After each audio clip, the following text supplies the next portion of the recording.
સુરત ગ્રામે એલસીબીને મોટી સફળતા મળતા મહારાષ્ટ્ર રાજ્યના મુંબઈ શહેરના કુરાર વિલેજ પોલીસ સ્ટેશનમાં નોંધાયેલા ગંભીર ગુનામાં સંડોવાયેલા વોન્ટેડ આરોપીની પલસાણા તાલુકાના બલેશ્વર ગામેથી ઝડપી પાડવામાં આવ્યો છે।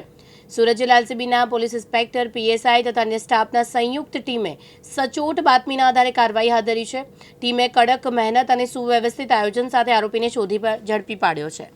ધરપકડ કરાયેલ આરોપી મુંબઈના કુરાર વિલેજ પોલીસ સ્ટેશનમાં નોંધાયેલા રાયોટિંગ ગુનામાં ફરાર હતો। પકડાયેલો આરોપી ઇદ્રીશ ગુલામ નબી સુરતી રહેવાસી કુરાર ગામ મલાડ પૂર્વ મુંબઈ શહેરનું હોવાનું જાણવા મળ્યું છે।